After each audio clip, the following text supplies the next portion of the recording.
Hello and welcome back to Simple Social Sciences. Today we are starting off our new topic, which is psychopathology, and this is our first session.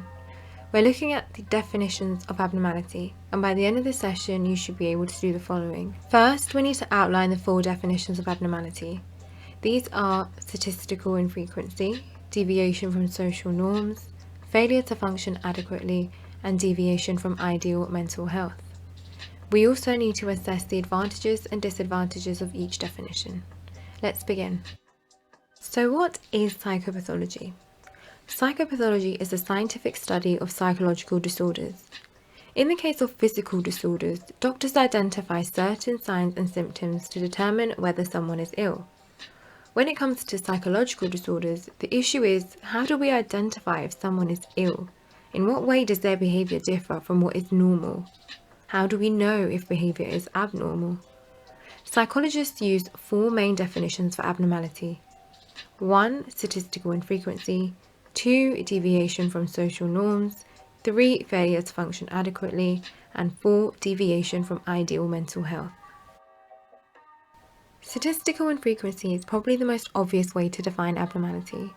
It's when an individual has a less common characteristic than average.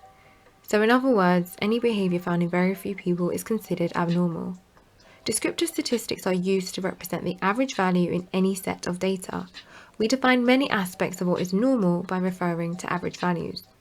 Let's take a look at some examples. So statistics inform us what age is typical for women to have their first baby, the average shoe size for a 10-year-old, and so on. So if we define what is common or normal, we can also have an idea of what is uncommon or abnormal. Let's take a look at an example such as IQ. The frequency distribution of IQ is known as a normal distribution. This is because the majority of people's scores will cluster around the average of 100, ranging between 85 to 115. The abnormal ratings are those at either end because we have very few people exceeding 115 or scoring below 85. This would be a less common characteristic than the average. Only about 2% of the population have an IQ score below 70, which could lead to a diagnosis of intellectual disability disorder, which is a psychological disorder. In our first definition, we refer to statistical norms, but for this one we will look at social norms. Social norms are unwritten rules created by a group of people. In any society, there are standards of acceptable behaviour set by the social group, and they're followed by those socialised into that group. Anyone who behaves differently from these social norms will be classed as abnormal. However, something to consider is that this definition is dependent on the culture in which the behaviour occurs. Social norms differ across cultures, countries, and over time. One example of this is homosexuality. In the past, it used to be considered a mental disorder based on social deviations. However, in the UK today, this is no longer the case. But if we look at different countries, homosexuality would still be considered abnormal, as it would be considered a social deviation. So this definition will be different across cultures, countries, and over time. Failure to functioning adequately refers to when an individual is unable to cope with the demands of everyday life. The functioning part refers to doing everyday activities such as eating regularly, taking regular showers, getting up to go to your job, and maintaining relationships with others. Not functioning adequately can cause distress and suffering to the individual and/or others. It's important to note that sometimes the individual feels no distress at all, but those around them might be. One example is found in the DSM. The DSM includes an assessment for functioning called World Health Organization Disability Assessment. It considers the following 6 key areas: understanding and communication, getting around, self-care, getting on with others, life activities, and participation in society. Individuals will need to rate each item on a scale of 1 to 5, and it has an overall score of 180. Using the DSM would give a qualitative measure of functioning. Deviation from ideal mental health defines abnormality as the absence of particular ideal characteristics. Jehoda conducted a review of what others had written about ideal mental health and came up with 6 categories. According to Jehoda, the absence of these criteria indicates abnormality and possibly a mental disorder. Ideal mental health includes the following: self-attitudes, which is having high self-esteem and a strong sense of identity.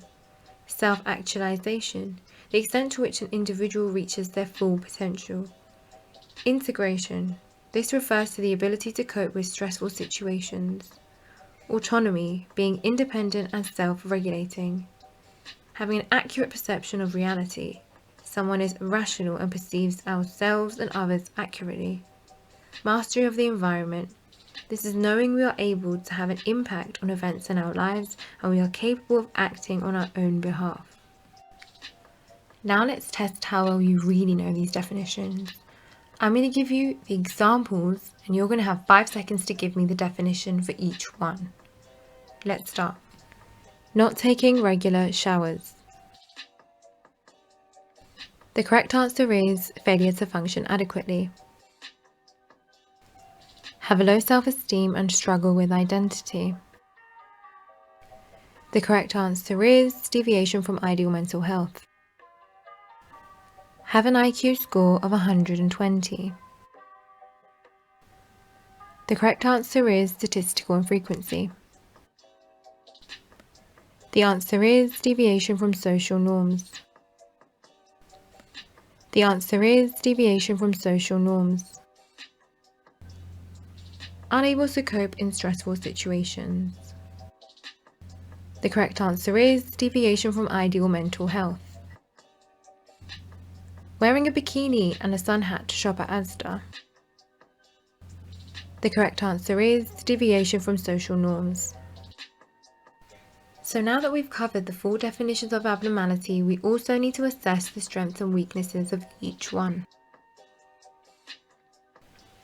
One advantage of the statistical infrequency definition is that it's a useful part of the clinical assessment. For example, the definition can be used to diagnose intellectual disability disorder, but any assessment of patients with mental disorders includes some form of measurement of how severe their symptoms are compared to statistical norms. As a result, this increases the external validity of this definition as there are real-life applications. A strength of the deviation from social norms definition of abnormality is that there is also real-life application. For example, during diagnosis of antisocial personality disorder, also known as psychopathy, a psychopath is socially judged as abnormal as they do not conform to our moral standards in society. This increases the validity of this definition as it plays a strong role in diagnosing such disorders. A strength of the failure to function adequately definition is that it tries to include a patient's subjective experience of life. As it acknowledges the experience of a patient, it captures the experiences of many people who need help. This makes it a useful criterion for assessing abnormality. An advantage of the ideal mental health definition for abnormality is that it covers a wide range of factors. This definition is very comprehensive, covering most of the reasons why someone would seek help from mental health services. This makes it a good tool for diagnosing mental health. This definition clearly assesses what is normal mental functioning, and deviation from this is abnormal. Now we also need to consider the limitations or the problems with these definitions of abnormality. One of the problems with statistical infrequency is that some unusual characteristics are actually a good thing. For example, a high IQ score is just as unusual as a low IQ score, but we wouldn't consider superintelligence as a characteristic requiring treatment. Therefore, this definition isn't always adequate. A problem with the deviation from social norms definition is that different cultures will define social norms differently. For example, hearing voices in some cultures could be seen as normal, but in some countries, such as in the West, it's not acceptable. Therefore, using this definition could misdiagnose individuals from other cultures, and therefore is not adequate. One problem is the difference distinguishing between deviation from social norms and failure to function adequately. It can be hard to say if not having a job or permanent address is a sign of failure to function adequately, but some choose this lifestyle. Similarly, those with religious beliefs could be seen as irrational. Therefore, if we treat these behaviours as failures to function adequately, we risk limiting personal freedoms and discrimination against minority groups.